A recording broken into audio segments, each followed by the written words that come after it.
to the Special Redevelopment Commission meeting. Will you please stand? Oh, and join me for the Pledge of Allegiance. Pledge allegiance to the flag of the United States of America and to the republic for which it stands, one nation, under God, indivisible, with liberty and justice for all.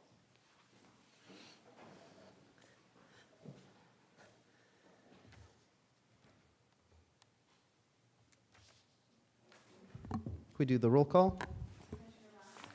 Here. I'm just one of the 5 commissioners. Commissioner Ambler, Here. Commissioner Josviak, Here. Commissioner Lack, Here. Commissioner Munt is absent, Commissioner Vasquez. Here. We have some matters that are deferred to the October 23rd regular meeting, which gets us to new business. Mr. Bowditch, 8.1, discussion, residential housing development programs, public input, and commission considered of individual declaratory resolutions. Would you like me to read through them? You may. My recommendation, Mayor, would be to go through them as I have them on the screen now in totality, individually but in totality. And then we'll go through each one of the declaratory resolutions one at a time so that all the commission members understand what the declaratory resolution is doing and how it applies to each residential housing development program approval. All right, so that goes for Sandy Trails, Providence at Farmington, Bower Farms, Swanson Trails, and River Trace, or Yes. Swanson Trails and Sandy Trail or Trails. Yeah. So we'll do them in totality. So on your screen, what we've done is we've summarized all the residential housing development programs proposed and presented to you. It was more than 30 days ago that it was presented. They were all accepted. The individual residential housing development programs, does everybody have it on their screen? Everyone but Penny's. Actually, so there's another one where it's on, so, yep. But I'll scoot here because, I don't know, like being close. Well, wait. No, that's okay. I promise that's not I'm like, patient. yeah. I'm not sure what's up with that one. All righty. So more than 30 days have passed since the Redevelopment Commission accepted each one of the residential housing development programs, those being the Sandy Trail Residential Housing Development Program, or RHDP, the Providence at Farmington, RHDP, Bower Farms, or Bower Farm, RHDP, Swanson Trails, which is plural, RHDP, and River Trace, RHDP. The commissioners have had an opportunity to review them. There were comments that were made, suggestions. They were preliminarily finalized for a 30-day public period. During that public period, and prior to that, the Redevelopment Commission with the mayor, myself, Tom Cherry, as well as the Municipal Financial Advisor, Buzz Crone, met with the school system. I'm not sure if you were there, Commissioner. Okay. But we did meet with the school system, the superintendent, and the finance officers, as well as the board president, to present each one of the residential housing development programs, the amount of units, and the totality of the impact to each overlapping unit. At that point in time, the mayor can go into more detail, but there was support for the residential housing development programs. We don't have a letter stating that, but they did support and if the mayor can confirm Yeah, that. to put it simply, it included, people said, including school board president Andy Mileta, included the superintendent, assistant superintendent, and then the financial consultant for the school system, who was the gentleman from Baker Tilly. And there were a couple different phases. There was a phase talking about the intention of it. There was a phase of the school system explaining how their finances come in. And just like a city government, just like a township or a county government, there are different pockets, or some people like to call them buckets, about where money is spent. And so we talked about the way that the school is financed and ways that they can increase flexibility with it with our help. And the Baker Tilly financial consultant from the school system stated there is no actual levy loss through the school system for this program. There is a circuit breaker loss, but it was noted that the cooperation we've done with the school when it comes to the agreement we're working on for the SROs and the agreement that we've done as a board already to up the school's grant, it's created flexible money available for the school system that communicated by the school board president and the superintendent. They are comfortable with. I don't know if I want to say excited, but excited to have more revenue coming in than any circuit breaker loss. Similarly, I met this Monday with Township Trustee Brendan Clancy. He and I talked about when it comes to the circuit breaker loss as it impacts the township. We discussed where, if the RDC can work with him to make up the circuit breaker loss and then exceed to show our good faith of working together to get funding. And he'd like that to be something that goes towards the township fire department and service. I was flexible because ultimately it's a township being impacted, not just one department. But I was comfortable with where he would like that to go as we work as an RDC. I think it's very appropriate in understanding that whether revenue is coming in through this program or whether revenue is coming from the industrial allocation area or what I call the traditional allocation area, or whether revenue is coming through the general fund through different, let's say, real estate activities we do, buying and selling land, working with the schools and working with the township to be able to make sure that we all improve things together. I think that we're all committed to that, and I'm very excited to be building a team that way. But it was also noted that, and I think that one of the biggest things to understand is that the way that the tax system works in Indiana, the money that's being generated in revenue for the RDC through this program is not revenue that would otherwise exist and come to anybody. It's the program itself that creates the taxing, I shouldn't say taxing, but the allocation district that brings revenue into us that we can then use for a public safety purpose. Thank you, Mayor. Did I explain that okay, Yes, Dan? it did. Yes, you did. So the mayor has met, and we've met previous occasions with the township trustee to discuss this, and the mayor recently met with him also. Each one of the packets, along with the notice of today's meeting, were submitted to the Portage Township assessor as required by law. We do have a signed, stamped copy that it was, in case there is a question, if it was filed during the 30-day public review period. With that, we also met, and on numerous occasions, with the property owners within and the owners are the developers of the property, as of the January 1st, 2024 assessment date. And that was on file at the time the reports were and programs were developed and prepared. We have met with each one of the developers. They have no questions. They've had an opportunity to review the numbers, the estimates, and to go into a little bit more detail as far as the school in meeting with them. We did, and you could see it on the blue highlighted at the bottom of your screen. You can see that of the 5 programs, we've estimated the population. According to census data, your current dwelling units per person is 2.54 persons. So, in essence, it has an opportunity to generate about 3,062 persons. The school stated that historically, based upon their demographic data that they've had done in the past year for capital improvement planning and out 15 to 20 years, that they've estimated, and their consultant has estimated, that 0.5 students are coming from each dwelling unit. So they would have an advantage of increasing their student enrollment by 604 students, or we'll round down and be conservative, 600 students. Based upon that, they receive a state and federal funding formula that totals $9,400 per student. So over the 5-year period of all the programs, residential housing development programs being implemented, that would generate about $5.6 to $5.7 million of new revenue based upon that formula funding and the 604 students. So they were pleased to hear that. They do have a capacity at the school for 600 new students, so that is not an issue. So we did address all this information with the school and did summarize it. I have other information to summarize, but I did want to go down to just in totality of all 5 residential housing development programs. Of them, the Altoff Homes is 128 dwelling units.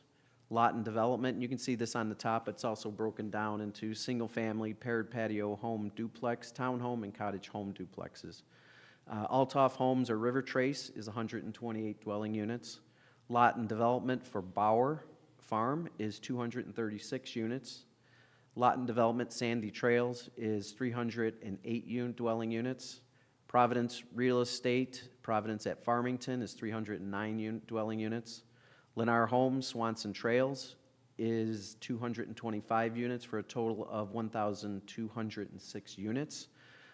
As phased in over 5 years, about half of those homes would be developed as single family. About 40% are paired patio home duplex, 3.2% are townhomes, and cottage home duplex are about 9%.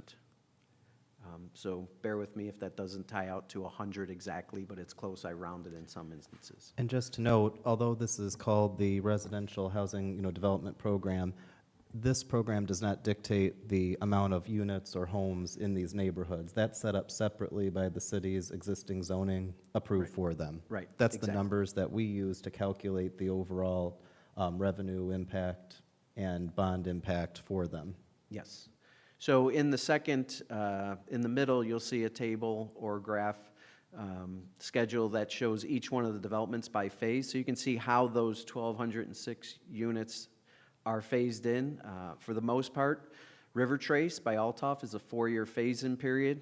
Bauer Farm, Sandy Trails, Providence at Farmington are 5-year phase-in periods. And Swanson Trails is a 3-year phase-in period. So it is anticipated that for January 1st, 2027, about 23% or 281 homes would be constructed with permits pulled. They would be first assessed, meaning they would be constructed and completely done. For the second year, year 2, January 1st, 2028, about 23% again. January 1st, 2029, about 23%. And then as years come to years 4 and 5, you can see it slightly going down from the aspect of usually as subdivisions are constructed, the last homes are a little bit more difficult to sell, only because you want to be the first one in, you don't want to be the last one in. You want to be the first one in. So in year 4, it's about 200 units. About 17%, and then in year 5, 2031, for the assessment date, about 14%. Again, if they don't tie out to 100%, the numbers are there, they do tie out to 100%. This is also valuable for the Community and Planning Department because they can anticipate potential permitting fees that may be estimated for additional revenues for the city's general fund. If I could note on that, I'll get to the tax side of it, but for this part of it, the city, under the leadership of Mr. Tom Cherry running our building and planning departments and then our city council, we've adjusted the building department fees within this year to catch them up. They had been not changed for some time. What that does is it's actually what it had been doing was making it, from a builder's standpoint, significantly cheaper to build a home in Portage compared to some of the neighboring communities in our area. That's a challenge because it's one thing about talking about charging your own residents for things in their existing homes. When new homes are coming in, we need to account for the impact of that growth. Similarly, and this is something I'm speaking about as mayor, but also as the chairman of the sanitary board, the recent increase in sewer, or what we call sanitary impact fees, has made it so that the installation of sewer into these neighborhoods is paying for their own installation, as well as bringing in revenue that can be used and saved up for future maintenance in these neighborhoods. So in many ways, when we talk about any deficits with neighborhoods coming in, some of those concerns have been addressed with the help of the city council within the last year and a half when it comes to impact fees and when it comes to building department fees. This matter has to do with a different area that impacts public safety, but we'll get to that as this presentation continues. So with that being said, we also went through and identified the estimated private investment for each of the residential home development programs. You could see those starting with the top, and I'll use the totals for and going across. The estimated total private investment is about $482 million as a result of 1,200 new homes about 1,200 new homes being constructed. Just for a point of reference, the existing assessed value of the property in totality for the areas is about $766,600. The tax liability on the property that's to be developed is about it is $14,635. We looked it up, so that is an accurate number, both the assessment and the taxes currently being paid in 2025. The investment, again, was I'm going to round up, $482 million. Of the private investment, 8.5% of that is River Trace, about 20% is Bauer Farm, Sandy Trail is about 19%, Providence at Farmington is about 30%, and Swanson Trail is about 23%. So you can see which are the larger subdivisions, but they're all pretty similar, with the exception of River Trace, which is smaller, and it is a smaller area. The estimated gross assessment of the property is estimated to be about $410 million. That is a result of, in instances, property soft costs aren't assessed. Painting or moving of land or architectural, engineering, construction fees, those aren't included in the actual assessment. We did use for the gross assessment the market values that they are applying to each one of the homes or type of homes by category. We then applied the Senate Enrollment Act 1 that was approved in May to determine the deductions for each one of those projects, to determine the net assessed value. That net assessed value was calculated to be in totality about $137 million. Of that, the tax liability on the homes would be about $3,285,000. The maximum captured increment for the area would be about, now the maximum captured increment is the increase in assessed value that the Redevelopment Commission would be capturing that would generate tax increment revenue. That would be about $139,551,000. That's over a 20-year period, or like? Well, that would be in any 1 year. Oh, okay. In any 1 year. So you can see that would generate about $3.2 to $3.3 million of tax increment a year. I see what you're saying, yeah. Yes. I think what I'm looking at you saying, wow. Can you explain the difference between the net assessment, tax liability, and then the actual amount of increment captured, coming in, The difference is the tax, it looks like it's the tax liability. It's about a $3 million difference. I will go back and check that, but that would be my assumption at this time, but I'll check that number for you. Sure. I think that Judy was under the impression that we were getting like $130 million, and I don't think that's the accurate way to look at that, right? So in reality, from looking at it, Judy, you would take the estimated net assessed value minus the January 1st, 2024 value.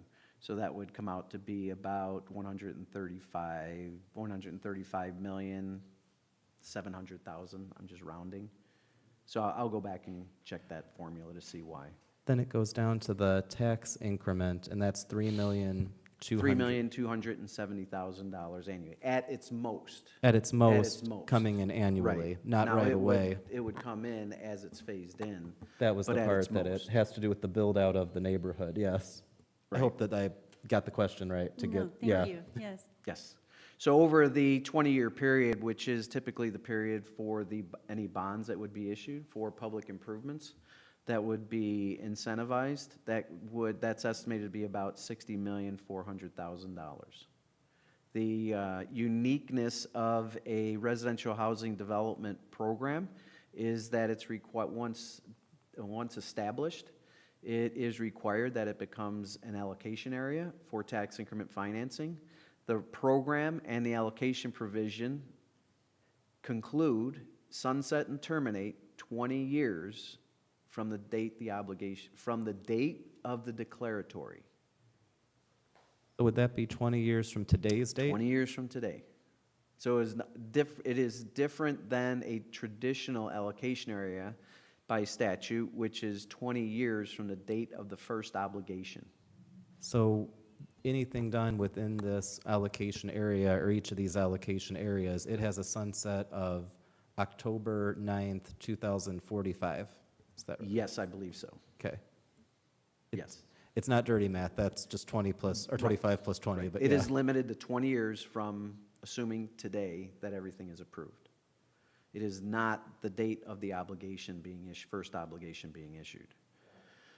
So what we also did was identify how much tax increment revenue imposed fee or tax increment revenue impact fee would be generated. Those are the dollars that the developers have agreed to pay for the privilege and benefit of subsidizing the public improvements to be installed by a bond obligation. Over the 5-year period, it would total about $3,100,000. Those are dollars that come to the Redevelopment Commission and may be used for any qualified purposes, typical of any allocation area, as well as public safety operations and public safety capital investments and improvements, meaning trucks, vehicles, equipment. If I could try to put that, not another way, but just an extra, way.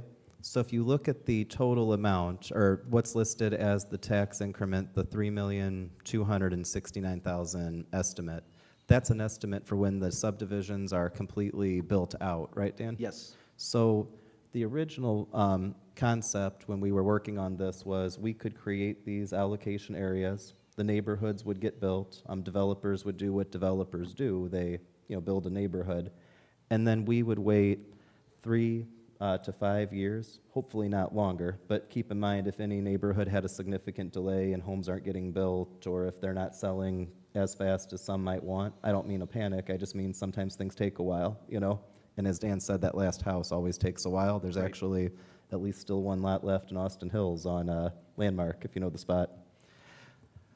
But we had an idea prior to SCA 1, which is it's just a way to do this and wait, and eventually we would hit the point, it might come in 5 years, it might come in 10 years, where we would have roughly what we now know is this estimate of $3.2 million coming in, and we thought that would be handy for eventually, whenever it came, the RDC to have that kind of revenue coming in that we could spend for public safety.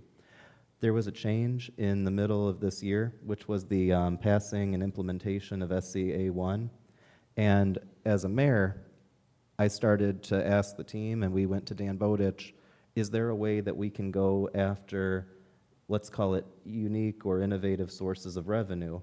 And that's where Mr. Bowditch came up with, and it's kind of neat, even though we're doing it now, there's other communities that already love our idea, the tax increment revenue imposed fee.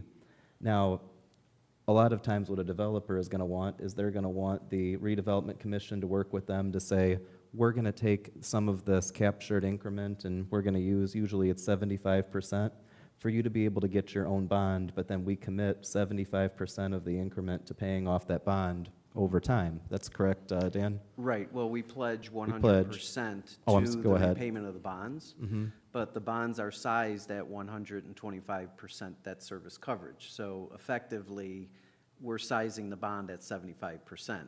In the event there's a shortfall or something should happen, there's a way and means for repayment. The investors will want to see that there's some backup. It's your extra savings you would have in your home in case there's an emergency, or having a super sinking fund or a debt reserve fund. But anything that within that 25% would be, revenue that comes to the Redevelopment Commission, and that's been typically what we've done with, projects with bonds. That's all well and good, but you can see why if we had had the ability to just wait, because the tax situation in Indiana was staying the way it was, we would just kind of be there and wait. But we would have to wait until the neighborhoods were matured and built out. What this tax increment revenue imposed fee does, if you guys remember the commercial from way back when, and I don't know if it's the best one to use, but I have a long-term payment, but I need cash now. The developer, by us, you guys know the one I'm talking about. And we're not endorsing that product, That was it. but I remember the commercial. Yes, that was it. We have the ability for the developer to get this special privilege to have us approve this deal where they are able to take out the bond and then the RDC pledges to be able to cover that bond. And on one hand, we're waiting, but then what we do is normally we wait for everything to come in that we start making revenue on it. What this imposed fee does is the developer is committing to pay a fee to us until the neighborhood is at a certain percentage built out. When it's a certain percentage built out, the developer stops paying that fee, but the fee is replaced by us receiving the revenue that comes to us now that the neighborhood is built out. Now, it still comes to a very strong total amount, but it allows us to get, oh, they're going to sneeze, sorry. God bless you, if that was even a yawn, don't worry. But based on the estimates down here, we're talking, I think our estimate is listed as about $620-some thousand a year per these estimates. So basically in year 5, you'll see that's about 629,000 tariff payments over 6 years. You'll see the 6 years, but it's about a year. It's between $610,000 to $650,000 a year from each one of the developers.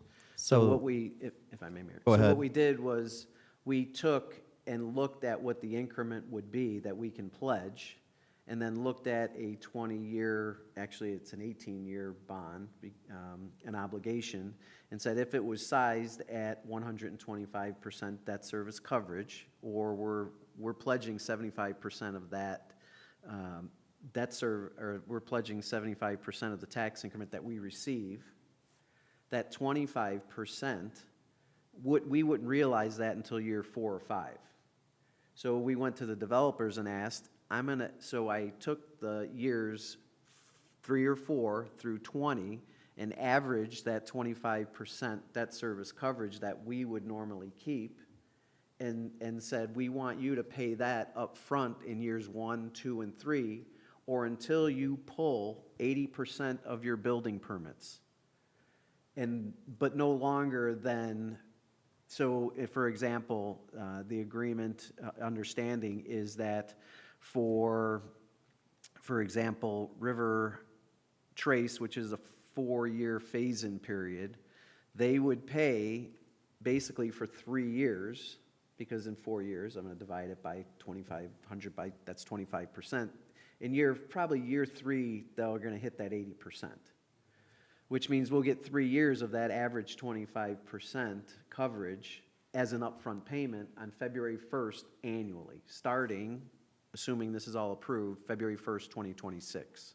And so rather than waiting 3 to 5 years for the increment to come in, we're receiving payments upfront each year. Each year. That brings us that total that we can either save or use in a smart way as a city for public safety now, Right. or within the next 3 years as we plan for really what's going to be the toughest phase of this new law, which is 2027 and 28. Right. And each one of the developers agreed to that concept, with the exception of if we would pay that up to 80% of our building permits being pulled, but if our phase-in period is 4 years, and they all asked this question because they've all decided to talk, that they All would know each other. request that the TURF, tax increment revenue impact fee or imposed fee, does not last more than 2 years after the phase-in period. So for River Trace, 4 years, their period is limited to 6 years. So if it's 5 years, they're limited to 7 years. Otherwise, if a market tanks, which we can never know what's going to happen in the world, or something happens, they have surety that they're not going to go beyond their phase-in that they told us, plus 2 years. And their banks need surety too. on it. And So- just, And that's fair. It's very fair, it's very reasonable, and certainly they are already incentivized to get this done. So the first benefit that comes with this, in light of SCA 1 in particular, is the having revenue now from the developers paying a direct fee rather than waiting for the build-out, which is normally the case when we do an allocation area, and understandably so. Right. The second part of it, and this is one that I thought about the more I learned about the school funding side of it, and I'm glad that there's the estimates, per student. As we've talked about in at least one previous meeting, we're very hopeful that these neighborhoods are going to bring in more families with children, and in addition to bringing in more families with children that, improve our school and keep the population going there, it also brings in revenue for the school from state and federal funding.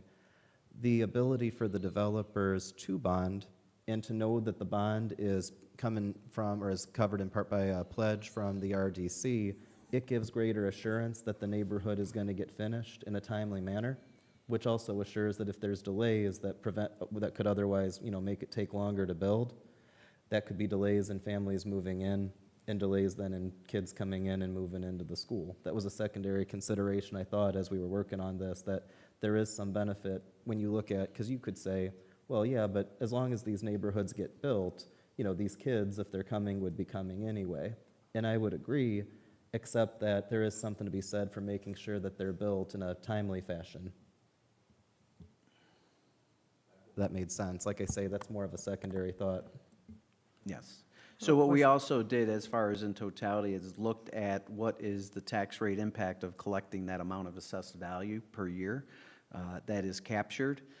And again, looking at the total of about $135,700,000 approximately of captured assessed value. Your current tax rate is $2.64.32. That would have a 12 cents, about 12.5 cents, 12.6 cents impact on your rate if it was not captured, meaning your tax rate would be lowered by about 4.7, 4.8%. So what we do is we typically look at what is the impact to each one of the units funds that are cumulative funds, that are rate sensitive, cum cap development, cum bridge development funds, or cum capital development building funds for the Porter County Airport are impacted. So you can see basically that Porter County would be impacted of about 25,000, City of Portage about 70,000, and Porter County Airport Authority by about $4,300 over the 5-year period. We also looked at the impact of circuit breakers and determined that you can see at the bottom resulting from the capture of the circuit breaker impact, because if you look at it from the perspective of if our tax rate goes down, there's less circuit breaker impact. But our tax rate is being artificially kept that amount higher by 12.62 cents because the Redevelopment Commission is capturing assessed value. So the gap in your circuit breaker isn't reducing because your rate's going down, it's staying as it is. And it's not getting, the gap isn't reduced, it's actually, I want to make sure I say this right. The gap isn't reducing and getting smaller because the rate went down, it's getting more because your rate is going up. The gap More is. people are at The gap is. Yes. Yes. I call it the tax cap gap. It's the difference between your levy and what you actually receive after the levy and the billing is done by the auditor's office and received by the treasurer. It's more complicated than that, but if your levy's $1 million, in essence, based upon the amount of tax rate, you're not going to get that much because of the circuit breakers being applied. I'm capped at 1%, so even though my home should be paying $3,000 in taxes, I'm only paying $2,000. So someone's got to pick up that $1,000 difference. And that's where your gap comes in. So Yes. why, under the Portage Township Schools, there's a 0 in terms of the impact of the tax levy? I see The 0. schools, Commissioner, the schools do not have a cumulative fund tax impact. So whatever their levy is, the rate will adjust to ensure that they receive their, the tax rate will adjust accordingly based upon the certified net AV to make sure that the levy or the budget is received. So the best way to say it is the schools are not losing money by this. Right. Now, when you look at the circuit breaker, that's a loss in potential money that could have been otherwise, and that's where we worked with the school system to exceed the circuit breaker loss. But a cumulative fund is where, if it exists, that's where you're actually losing some money. So on the city side, there is now Dan, these are also based on total build-outs. So like with Right. the city, for example, the 69,700, that's for when they're all Yes. finished. Yes. So from a city's perspective, at total build-out, the civil city would be losing a total compared to, of $70,000. But by the same token, though, you have $600,000 to $650,000 coming in that can be spent on police and fire. So so at total build-out each year, for losing $70,000, we've gained $600,000 to $650,000 to support our police and our firefighters. At total build-out, the airport authority is losing about $4,300, and Porter County is losing about $25,000. I don't want to say anything bad about the airport. I think it's great that we have a county airport. I regret that most people call it the Valpo Airport when it's the Porter County Airport, but it is what it is. I actually haven't flown out of there before. I don't know if anybody here has. But I think the airport will be able to handle that compared to the benefit of increased public safety and portage. And like I say, it's the county's airport. Porter County, certainly a $25,000 loss is something. Porter County, we have to sometimes make decisions that impact others, and looking at the county's financial situation with having over $150 million in a savings account, if you will, I do think the county is going to be fiscally okay when it comes to this total build-out. At total build-out, the township and the schools, they don't lose money, but there's money that they could have potentially otherwise had if this hadn't happened. And so for the schools, you'll see that comes to, looking for them, It's at the bottom Yeah. in highlight. about $116,000. And then for the township, it's $19,000. So what we've done is worked with the schools to create new flexibility for $500,000 for the Portage Township schools. And you'll notice that that's more than $115,000. And on a yearly basis, starting next year, as opposed to having to wait to total build-out. And with the township, Brendan and I have discussed getting it to $50,000, and again, starting next year, rather than waiting to when the loss actually would come at total build-out. So I haven't done the math, but to put it simply, the schools and the township within this 20-year period are going to receive through grants or through other revenue sources with us more money than is being lost in the future.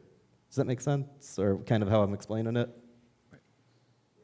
Right. Like I say, the airport, the county, and the civil city are losing money by the build-out, but that's because we have cumulative funds, and it's being pulled out of it.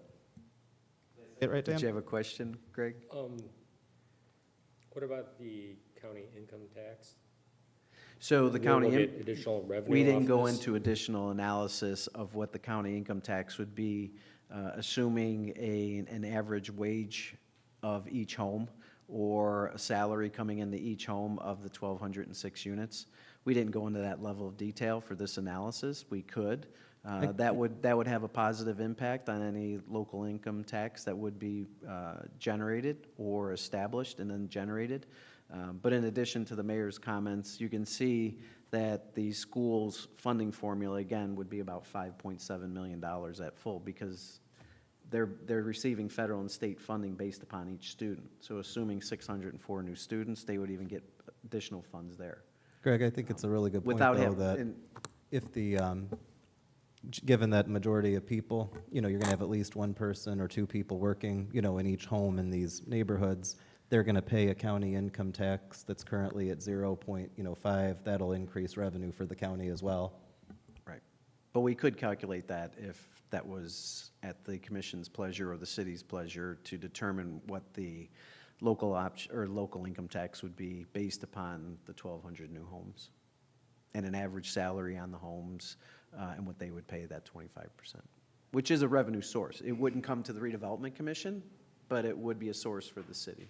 Scott, do you have any, just watch the way, we happen to have the county attorney here too. I don't know if that's a, Yeah, that's not the overlap, but it's just I think it's a spot on point. It's Right. something not to be missed, and it will become much larger, or has become much larger as we all kind of get used to the new mindset after SEA one. I think that's what we're calling it now, but ultimately, we are going to have to be looking at, from a redevelopment commission, it's not just the property taxes or the bond or the actual redevelopment. Right.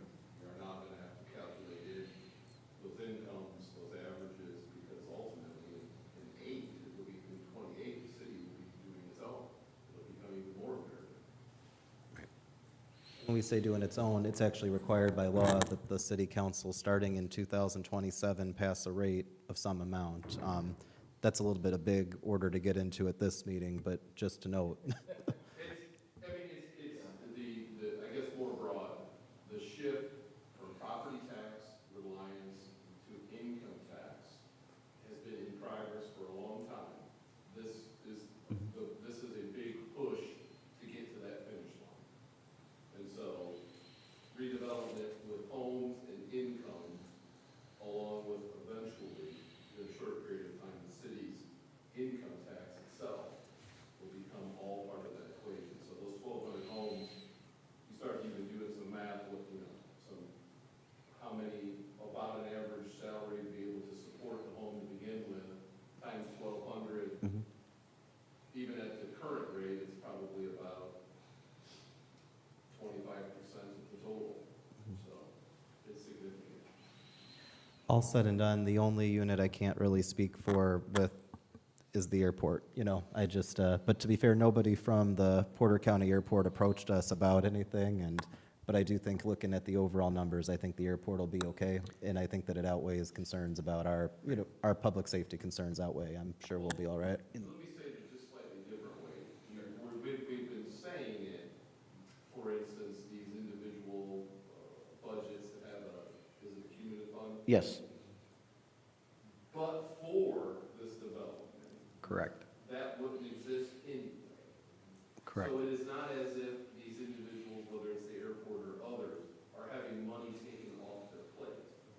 It's that the additional money hasn't been added, which I think is a distinction. Correct, In this atmosphere.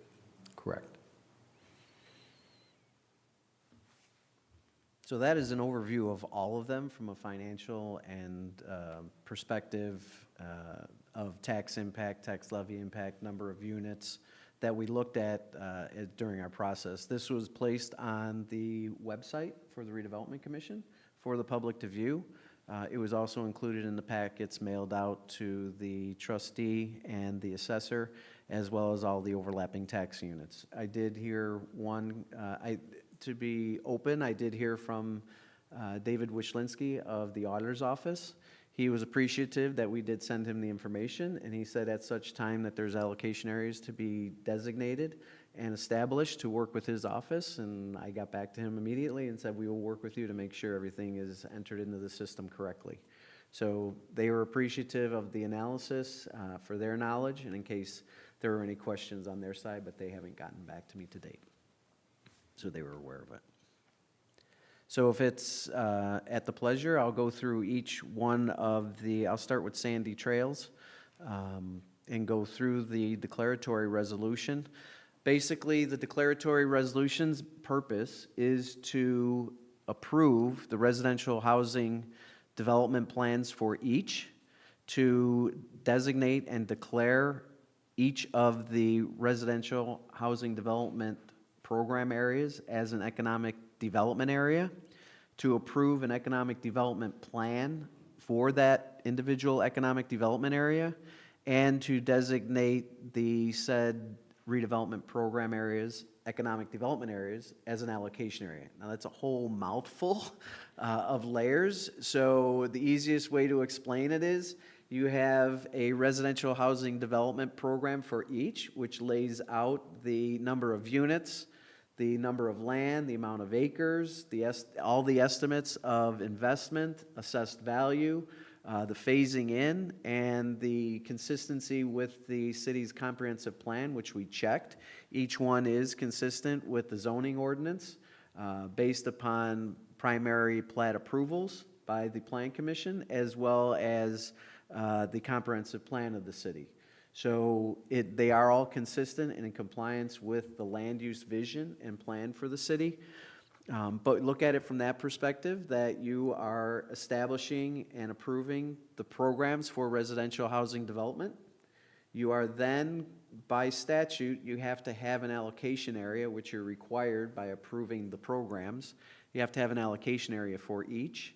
Within allocation areas can only be within redevelopment project areas, a redevelopment area, or an economic development area. We're creating economic development areas. That shows that we are diversifying our tax base. We are creating availability of housing and employment opportunities, both permanent and temporary in the construction, but of providing 4 homes for new employees that come to the city or people who relocate to the city, or more specifically, the district. So we looked at all of that in the economic development plan for the economic development area. And then lastly, that allows us to designate the allocation area and the provisions for the economic development area. They are one and coterminous at this time. However, there is a potential for Sandy Trail, Bower Farm, and Swanson Trails to be merged into one allocation area and one economic development area, because they're very close to each other. And the intended purchaser of the bond will be purchasing all 3. So to make it easier for them, it may be worth it, it may be in fact more efficient to consolidate them, but we'll deal with that when that occurs. So at this time, we're looking at Sandy Trail. Basically, the whereases have gone through and stated that we've identified the area as a single-family redevelopment project area. We're looking at and have a Sandy Trail Economic Development Area, which has been attached to Exhibit A. I will move over to Exhibit A, which includes the boundary description, but you can see it here and outlined in yellow. It is on the southeast side of the city at this current time. Went too much. We also stated that we have prepared the Sandy Trail Residential Housing Development Program that has been available for 30 days, and that we've prepared the economic development plan for the economic development area specific to the Sandy Trails RDHP. We've also prepared we've also looked at the parcels that are identified within the Sandy Trail Residential Housing Program Development Area by ownership, as well as identified those owners within 300-foot buffer, so we can have those as a part of the public hearing process and notify them. And we've also identified a factual report, which is required by the state statute for an economic development area under Section 41.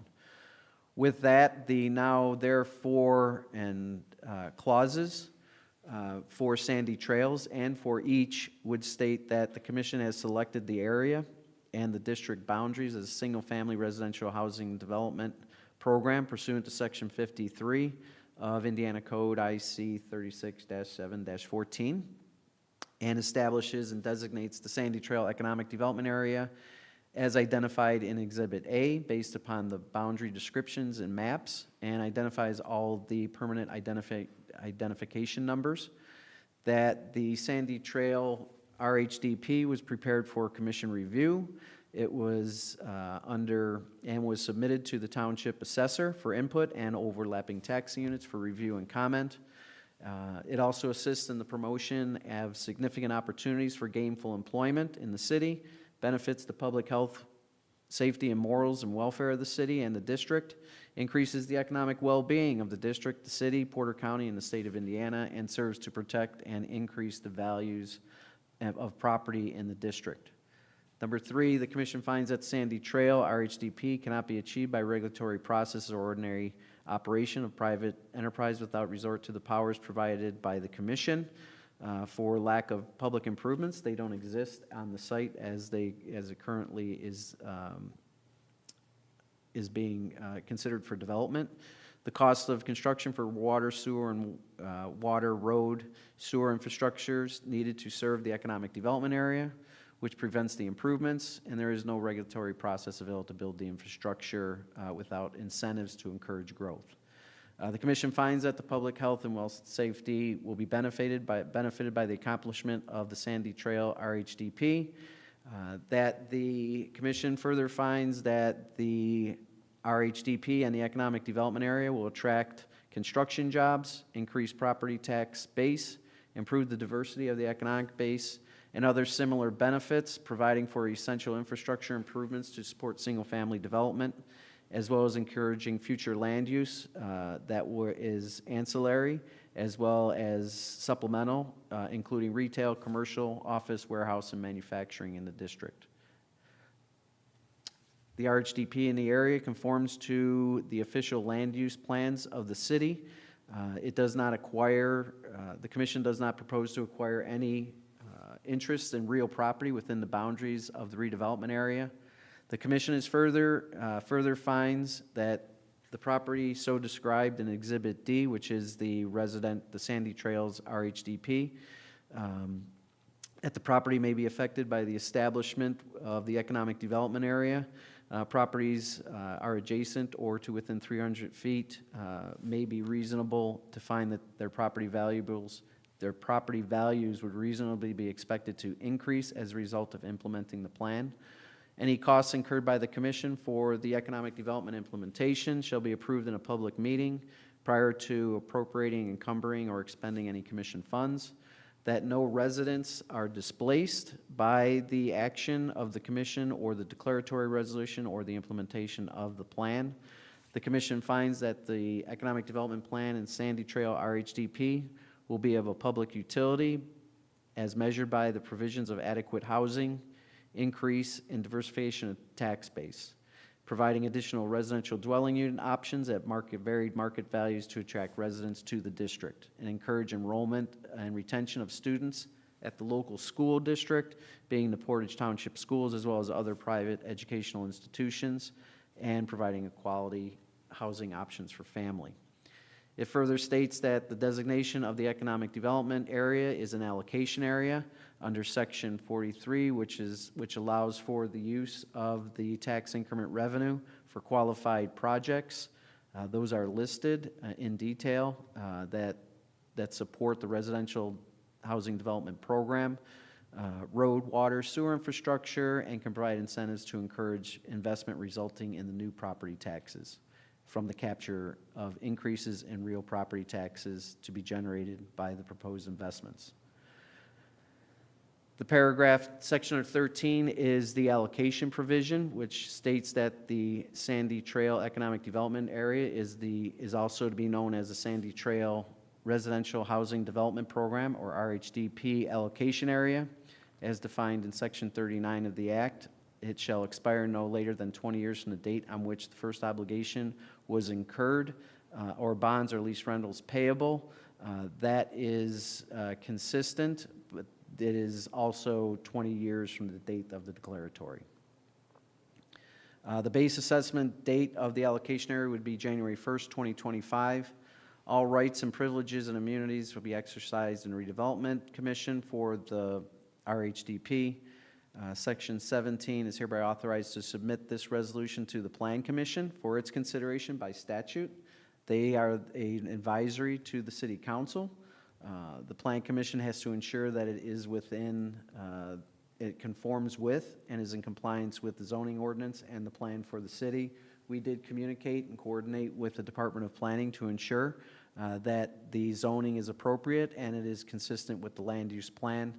And the providing officer is requested to submit this resolution to the City Council for its approval upon Plan Commission action, and directs the presiding officer to prepare or cause to prepare any tax levy, tax rate impacts of the allocation area that will be sent to, again, to all the taxing units pursuant to approval processes under Sections 16 and 17 of the redevelopment law,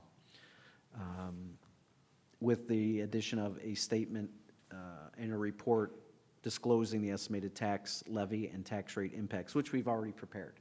So we have that information. It's already been up online and available.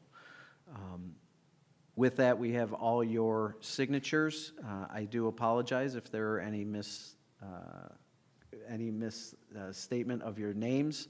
I take full responsibility for that and accountability for that. It was corrected, but I appreciate Commissioner Jozwiak notifying me of that. So I apologize, but I will take accountability for that. Basically, We all practiced how to pronounce it. We never thought about how to spell it. So yeah. So under Exhibit A, it shows the boundary description, which is from the, based upon the preliminary plat that was submitted to the city for consideration. That is directly from the engineer. In addition, we also show the Sandy Trail Economic Development Area, which is outlined in yellow. In general, we also include the Residential Housing Development Program, which has been online. It also, and it shows and goes into detail of the description. Let me go from the beginning. An introduction as to why and what authority you have for a residential housing development program. The program purposes, and we've discussed those, a description of the Sandy Trail RHDP, those property key numbers that are located within the area. There is a vicinity map there, the boundary description, as well as information including the site plan. We've also identified the housing development project as proposed for acreage by acreage, as well as identifying the concept plan for the area, including the amount of units, internal roads, and available cost estimates. Again, you can see that it's estimated, we've identified it, total investment to be about $91 million, that the cost and installation of construction or improvements serving or benefiting the area is about $13.75 million. That the developer will be going to a financial institution for a construction loan, which will be supplemented by the Redevelopment Commission's incentivization through tax increment financing. It is estimated that the developer will be paying in about $3 million. So the developer is putting money into the project. that's in addition to paying the Yes. turf. Yeah, in addition to paying the TUR. So on Table 1, you can see how it's broken down into dwelling units, investment build-out, market value, net assessed value, total tax liability, the net assessed value at build-out, and the taxes due upon build-out, and then the taxes due over a 20-year period. So it's about $11 million of taxes over 20 years. We did go through and identify all the permissible projects that are available. There is no we do in the program have to identify any acquisition list. There is no property to be acquired. Prohibited use of eminent domain and condemnation authority. The Redevelopment Commission does not have that authority. Plus, there are no parcels on the list. There is no disposal of property. And as far as the redevelopment program, we did make a statement of statutory findings consistent with an economic development plan for the economic development area that shows that an increase in property taxes would occur as phased in and built out is estimated the net assessed value is estimated to be about $26.6 million, with an annual tax liability of about $609,000, which ties back to the table I initially showed you in our discussions. We did also go through and identify that the RHDP promotes significant opportunities for gainful employment of construction skilled workers building the homes, as well as meeting the necessary requirements of Section 2.5, Section 41 and 43 of the Act, which are economic development planning sections. If there's any amendment or any other local requirements that are required, those have also been identified. Under Appendix A to the program, we've identified the estimated costs for the project. These are from the developers themselves. In this case, you can see in our residential housing development program investment of about $11.8 million. You can see how that is broken down, plus the construction of the units themselves. So you can see the $90,750,000. Those residential housing development program projects that are qualified, you can see those are identified as a footnote 1, public infrastructure, landscaping, or any public parks that would be dedicated back to the city is about $10.8 million. And that's what would be subsidized. So in this instance, we do show an incentive leverage ratio of the city. Overall ratio is about $8.4 for every dollar of public investment through Redevelopment Commission, or just based upon the totality of the project, it's about $1.27 for every dollar invested. Under Exhibit C is the economic development, the plan for the economic development area. If you want me to go into more detail, it's there for statutory purposes, but it is very similar to the residential housing development program.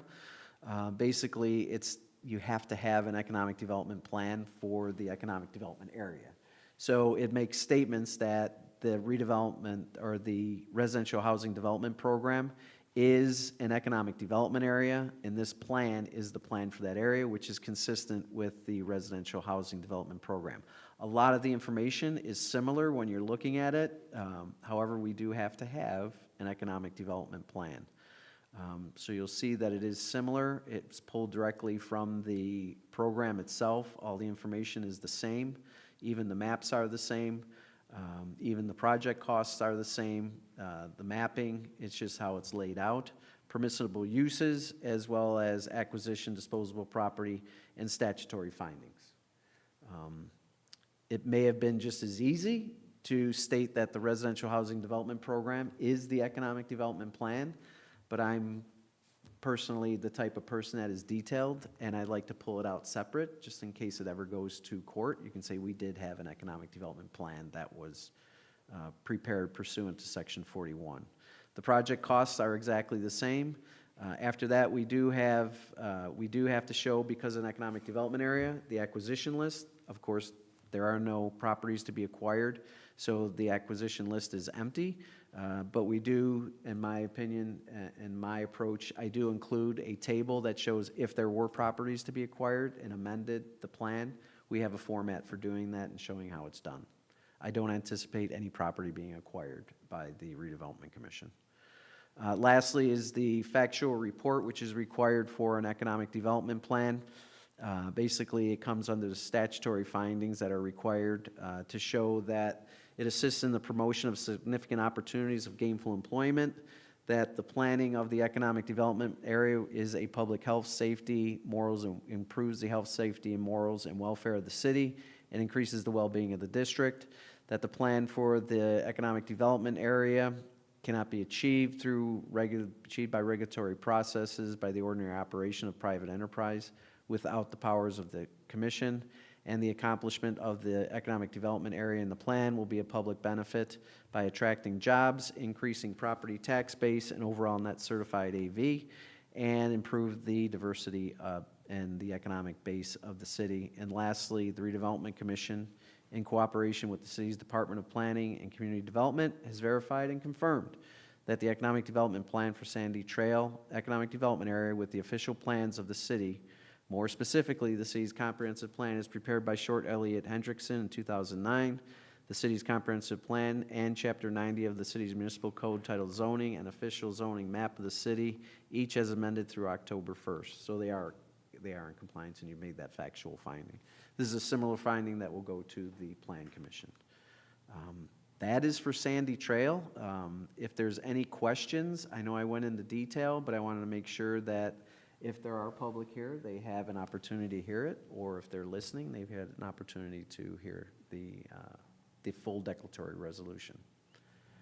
Where does the turf payments come? That would come once a declaratory resolution is considered and assuming approved and gone through the confirming process. What we'll do is, assuming it's approved today, we'll start to put together a project, a redevelopment, housing development project agreement with each individual developer, and it would be identified in that redevelopment agreement, in that project development agreement. I didn't want to assume, never put the carrot or the carriage before the horses. And from a developer standpoint, from discussion, they want to know that we've created Right. it or on the verge of creating it. Right. As opposed to the first step. Right. And that was one of their asks, but they're all online with preparing a project development agreement once the declaratory phase is started.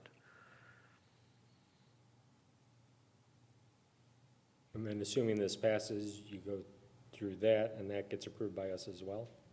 So that would be approved by you also. I would defer to Attorney McClure, but the project development program would be approved by I'd assume it would be by the city, by the redevelopment commission, as the entities establishing the program. Right, the two legislative bodies. And if I understand you, Greg, is the question also, or maybe my question is, can the agreement for the TURF and the final approval, can they happen simultaneously or near simultaneously? Yes. Might take two motions and votes, but it can happen at the same meeting, so, you know. So it would be my intention that upon a confirming resolution, assuming November, and it gets through and everything is approved, after the public hearing and the confirming resolution is approved, after the confirming resolution, we would have a project development agreement for each one of the five, because each one of the developers is then going to go to their financial institution and discuss the obligation of a bond. The intent is to have all this done by the end of the year. And they've been speaking with their financial institutions already. In fact, one is already ready to go. The financial institution's on board with it. But it is definitely necessary to have a project development agreement.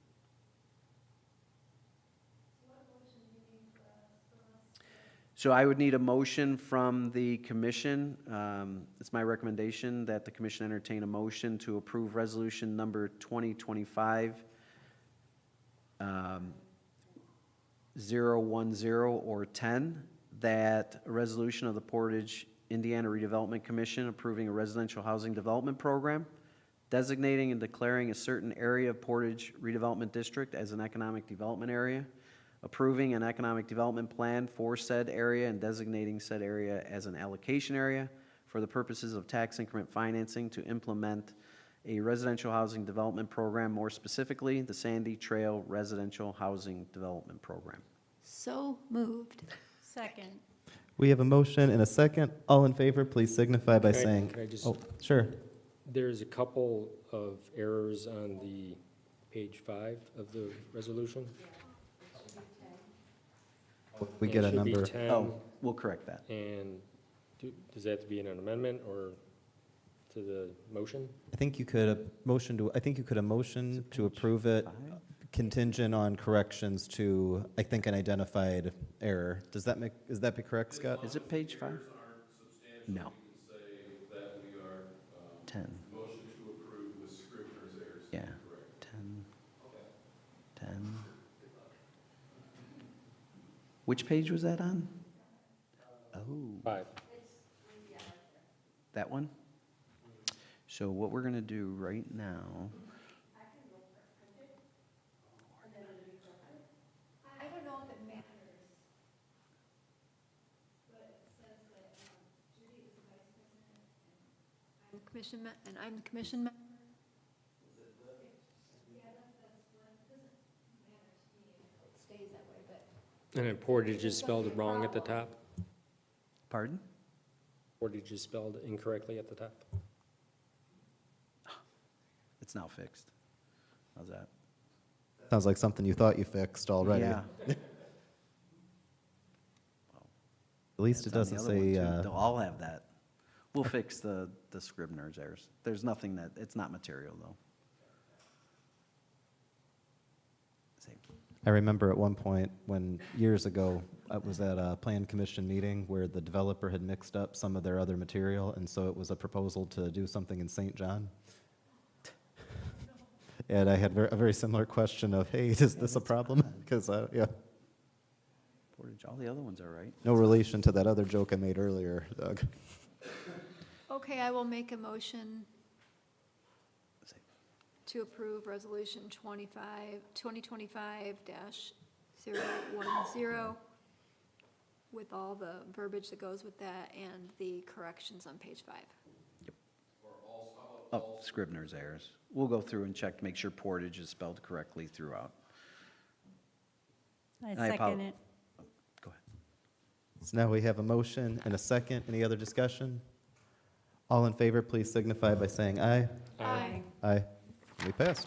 All right.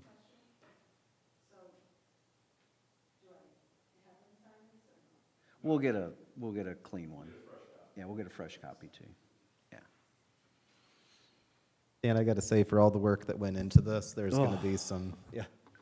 Well, and I appreciate, and I take accountability for that one also. This afternoon, Sonia did contact me and say the last resolution we did was 07. And in doing this, I went by what the Plan Commission resolutions were, because the Plan Commission resolutions were 1, 2, 3, 4, 5. And so I just took the header and replaced it. So that's how so I had to go back and change everything from 1, 2, 3, 4, 5 to put the correct 8, 9, 10, 11, and 12. So it may happen on a couple other resolutions. So let's go down to Providence, which is the next, and I can see there that Portage is misspelled on the cover, so we'll correct that. Not good when you have a resolution that says incorrectly.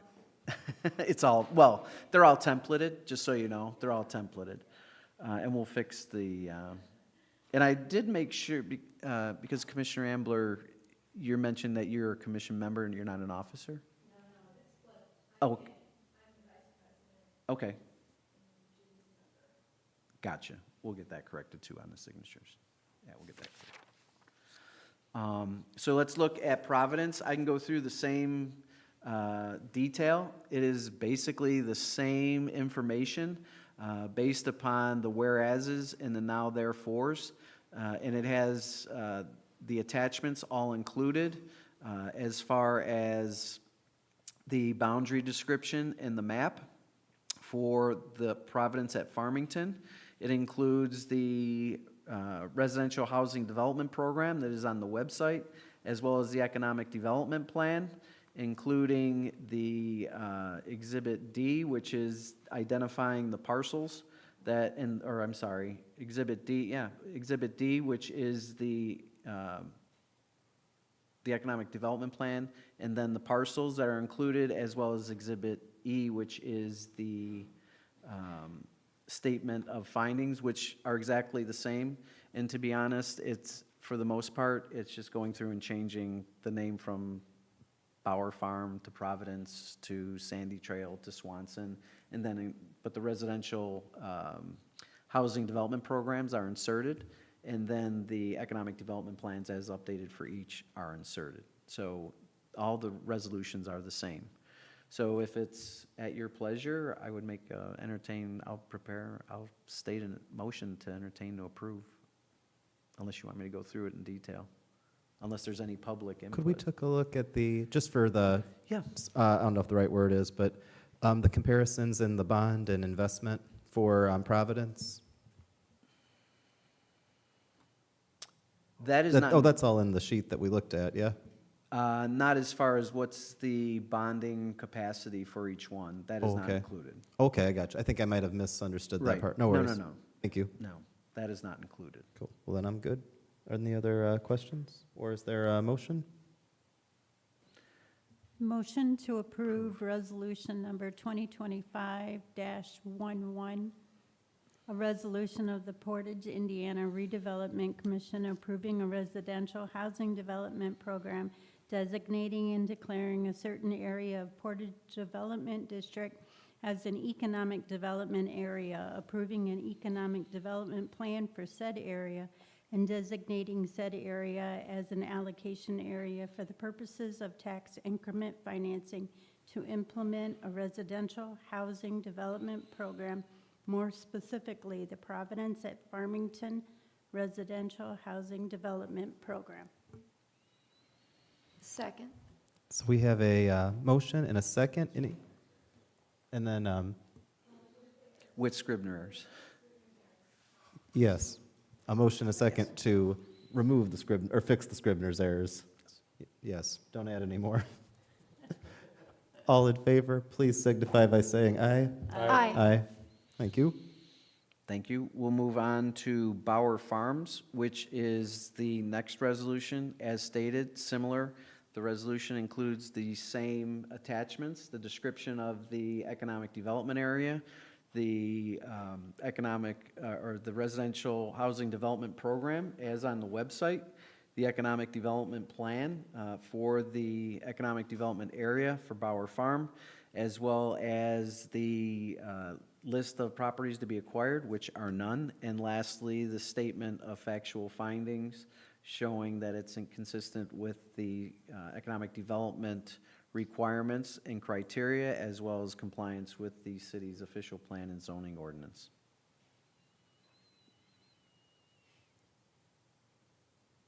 Are there any questions on this one? Does anybody like to make a motion?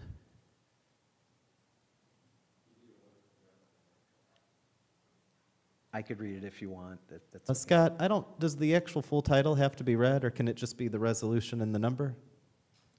We introduced the full title, correct? Yes. Yeah. Then we don't have to include it in the motion. Okay. So when we announce them and do the full title, that's the subject we're on, the motion goes with that full title. So if you'd like to do it again, just by reading this part, you'd be, I move to approve resolution number 2025-09 with Scribbler's Scribner's errors. error corrections. Corrections, yes. Second. we have a motion and we have a second. All in favor, please signify by saying aye. Aye. Just for the record, it's Scribner, not Scribblers. Scribner. Scribners. I'll defer to legal on that one. Scrivener? Scribner.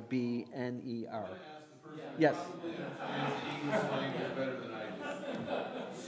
Scribner. With a V. Is that like, With a B. Scribner. Scribner. Scribners? Like a scribe? B. B is in Oh, a boy, V? Bowditch. No. Scribner. Scriveners. It's V? It's a V? See, I always use the B. I always thought it was a P because of the script spelling bee. So, yeah, or scribe, yeah. So we've I'll got be looking it up to make sure. so there was a motion. Was there a second called or not yet? Something funny, Facebook does automatic captions when you guys do that. Whole thing is going nuts right now with scripters.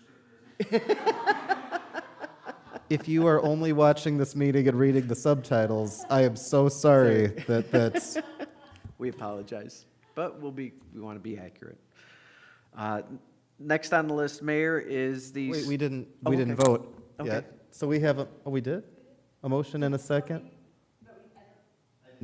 I'm so sorry, it was motioned and seconded? Okay, so we have a motion and a second. All in favor, please signify by saying aye. Aye. Aye. There we go. Thank you. Thank you. Is there any, I'll wait till the end. We'll go ahead to the next one. So next on our list in the agenda is the Swanson Trails. Again, we've prepared resolution number 2025-12. I apologize for not going in order. They were in order when we initially did them, but then we had to change the numbers. So this is a resolution approving the residential housing development program for Swanson Trails Residential Housing Development Program, declaring the residential program, housing development program area as an economic development area, approving the plan economic development plan for said area and designating said area as an allocation area for Swanson Trails. Similar to the prior, we've gone through the information and all the attachments are there. Motion to approve resolution number 2025-12 with Scrivener's errors corrected. Second. We have a motion and a second. All in favor, please signify by saying aye. Aye. Aye. Lastly, on the list for the agenda is River Trace. River Trace, this is resolution number 2025-08, a resolution approving the River Trace Residential Housing Development Program, the designation and declaration of a certain area of the program area, which is the program area, is the River Trace Economic Development Area, approving a plan for the economic development area, and designating said area as an allocation area for tax increment financing purposes. All the attachments are included, as well as the residential housing development program, the economic development plan, and which includes project costs, similar to prior resolutions. I will make a motion to approve resolution number 2025-08 with Scrivener's corrections. Second? We have a motion and a second. All in favor, please signify by saying aye. Aye. So going forward, I think for anyone seeking to be on the redevelopment commission, you have to practice saying the word correctly. Yes.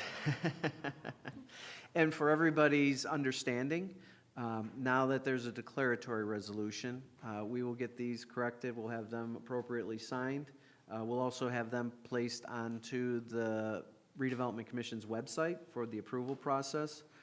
This will start the formal approval process under the redevelopment law, under section 16 and 17, which will include the Plan Commission's approval of each declaratory resolution as compliant with the city's official plan and the zoning ordinance. Once that is considered, and if approved, it goes to the city council. Because the Plan Commission is advisory to the city council, and only the city council can approve and make official comment or determinations on Plan Commission action in this case. Once that is considered and assuming approved, we will then schedule the public hearing, which tentatively has been determined as November 6th, Thursday. It'll be a special meeting, which is on your agenda as a special meeting. We'll schedule a public hearing, so the public still has time to remonstrate, support, against, or for, or give any comment. But we will be filing the declaratory with the necessary entities. We will send out the tax impacts, once again, to the overlapping taxing units as required. We will notify any neighborhood associations, which I don't believe there are any neighborhood associations impacted. And we'll be having it published in the paper. So there's more time for the public to provide comment. Thank you very much. And then that'll get us to the, I'm sorry, Wilma, did you want to say? I have a question. In terms of the development plan, the details that were outlined in these proposals, for example, the roads and the jobs and, the 1,200 homes, are those details going to be worked out in the plan, or is that something that another commission or board or the city council? So those are already there, so it's in this plan, in the neighborhood, so they're approved through the Portage Plan Commission, but they've already, that part's already happened. Right. So that's how we're able to have so much data about them, which is great. And the reason I ask is because when I drove through one of these development areas, when I was told that there were probably going to be about 250 units, and you multiply that by, let's say, 2 individuals that drive, and it's right off of 700, and I thought to myself, how is this going to impact traffic there? Oh, absolutely. And who I know it will, But my question is, at what point or who determines whether those roads are widened or they remain the same? So that's often handled by the city's traffic commission. And keep in mind, as crazy as it sounds, just as like sometimes the tax system in Indiana can be confusing, traffic management can be confusing. Studies show that sometimes widening roads actually just makes traffic worse. Sometimes there's other features that make it happen. Other times you need to widen a road, so that part can kind of vary. But the traffic commission in our city handles decisions like that, like most recently realizing, so take River Trace as a great example. If you just go by a count of the homes currently driving on Lute Road, it's going to say that over at Lute and Augusta, Abbenmarsh did a study. They didn't do a bad job. They did a traffic count of what's currently happening at Lute and Augusta, and they said based on the conditions, you don't need to have a four-way stop. The Traffic Commission considered that, but then they also considered how many people are going to be moving into this neighborhood, how many of them are going to drive. They might have kids that start driving at 16, 17, 18. And we figured that in order for people to get in and out of here, they made the determination to put that four-way stop. All of these neighborhoods that are coming into our city, they have an impact. They have a sanitary impact that we work to address to make sure that we're not compensating for or subsidizing that input. They have an impact on our city's general fund. That's where the building fees come in. But they also have a great impact on our public safety. And in this matter, this is where we generate revenue that can come in to handle the public safety impact, that these neighborhoods are coming in with. On the traffic side, I agree, it's a very big issue, but it's one that we've got to be working rigorously through our traffic commission on, and future planning decisions that we make about in the future as well. But I'm really excited about handling this from a public safety side, because that matters too. Yes, Dan? And Mayor, in response to your question, during the preliminary plating process and site approval preliminary plating process, each one of these projects have been vetted through the city's design review committee. And that includes public safety, utilities, planning, Department of Planning, engineering. So they're looking at all the aspects and implications and impacts that may occur so that the design may be modified to ensure that impacts are minimal. Now, there may be impacts, but we try to minimize them as best as possible. Things like deceleration lanes. Right. And to speak for one in particular, just from recent memory, Providence at Farmington, that was the first one to be fully designed with cooperation from like this administration. And I only say that because the level of cooperation was fantastic in terms of even things like, and similar with Swanson Trails, taking out cul-de-sacs that would have that in the plan that would have made it difficult for us to plow, changing directions of roads. We also factored in the case of, we were able to really accomplish it with Swanson, preserving more of the woods, which is something that matters to residents too, because we talk a great deal about traffic, and that's important. Also important, I think, is maintaining our tree cover or increasing it, Right. I know for some of these, it's kind of funny because there are people who will say, if a neighborhood's getting built where there used to be a cornfield, they say we're losing all of our trees. And sometimes I agree, at least emotionally, about the change that can happen. But when somebody's talking about a cornfield turning into a neighborhood where every home is required to plant 2 trees, I'm like, wait, we're actually increasing the trees, because right now it's a cornfield, All said and done, there's so many layers that go into building the character of a city, and this is all part of it. Right.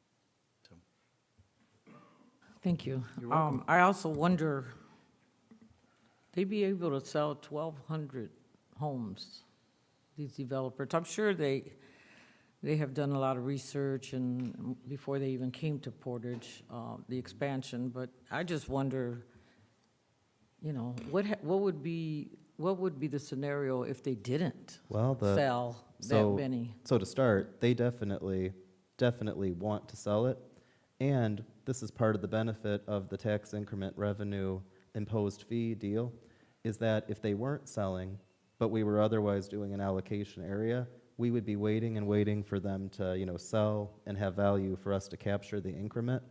But what's very innovative about Mr. Bowdich's proposal for a TURF, tax increment revenue imposed fee, they are paying us for the first 3 years. So even if build out is slow the first year, second year, we're still getting a total of $600,000 to $650,000 a year that we can put towards public safety, which is a very unique situation for a city to be in.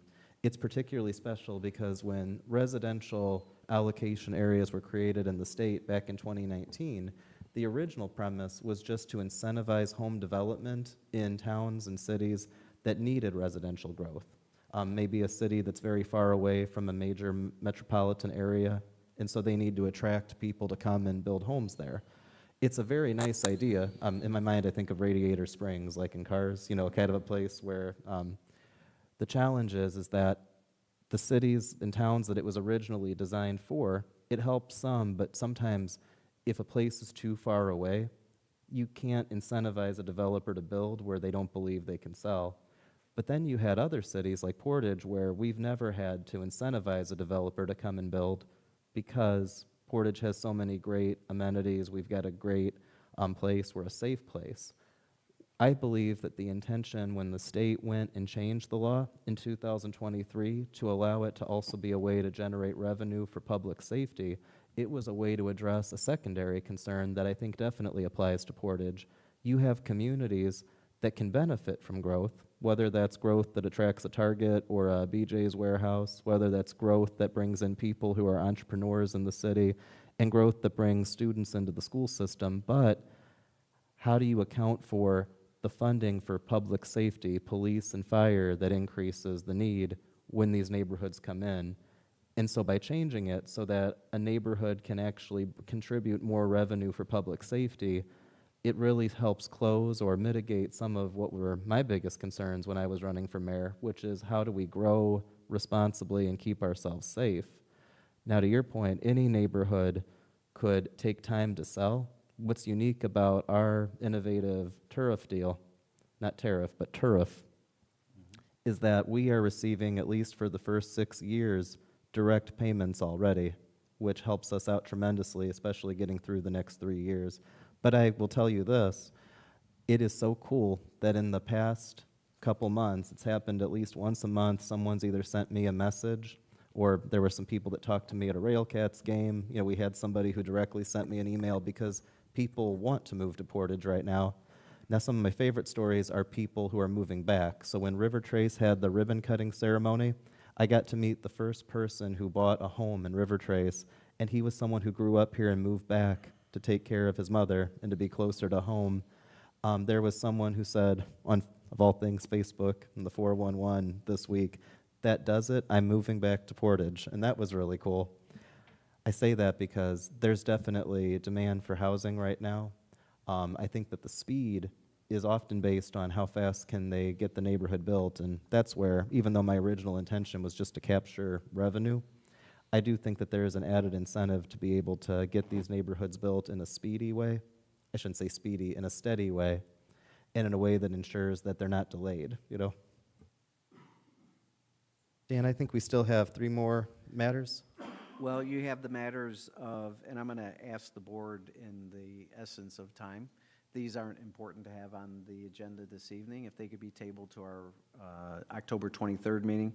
Basically, these are agreements with bond counsel, Barnes & Thornburg, through bond counsel Tom Pittman as the attorney, O.W. Crone and Associates, Buzz Crone as the CPA Municipal Financial Advisors, and myself, Development Economic Finance Consulting, to assist with the Developer and Redevelopment Commission obligations that would be issued. All are required. These are agreements for each project.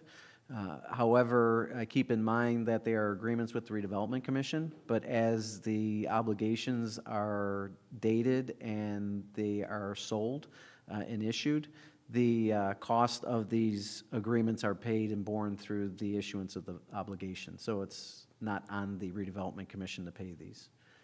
But it has to be a Redevelopment Commission agreement. So we'll table these until the October 23rd meeting. You believe that'll be okay to wait? Yes, there's no bonding activities really happening at this time. They're waiting for the financing until they'll wait until the process is confirmed. That sounds good. Any other matters to be brought before the board, or do we have a motion to adjourn? I just want to jump in real quick and say thank you so much for all of your hard work, that and all of our staff. This is going to be exciting for our city, so. And Dan, I just can't say that enough because, again, I thought the whole idea since it began has just been something brilliant that's, evolved.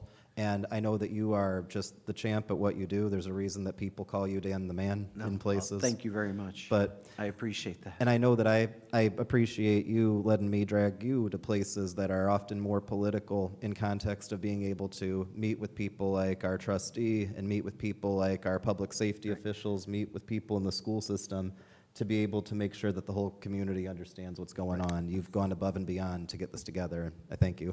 But it's not me, it's the entire team of staff. So on behalf of Sandy, Tom Cherry, Sandy McDaniel, Scott McClure, and all the other people that looked at this, Dina Dawkins, to ensure that the zoning was correct and make sure the wording was correct, and Sonia for dealing with me on a basis and hounding me down when I'm not at City Hall working, but, and even including Leanne. So it's a team effort that goes into this. And I appreciate echo everybody's help. the words of appreciation, and I also want to add that sometimes I ask questions that, sometimes would probably frustrate others, but I could tell that you're very open and you're very willing to answer those, and I appreciate that. Thank you so They're all much. good questions. And Wilma, we need you on this board because that's exactly what we need to keep everything going, Thank you.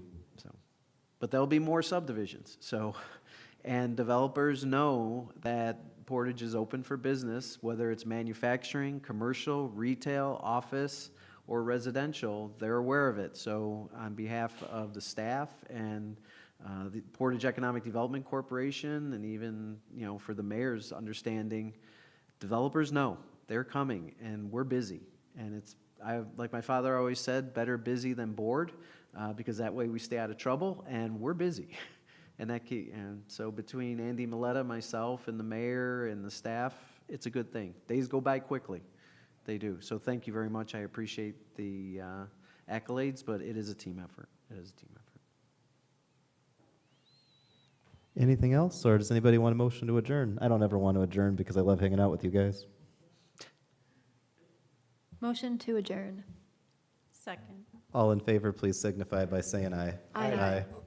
Thank you all. Thank you all.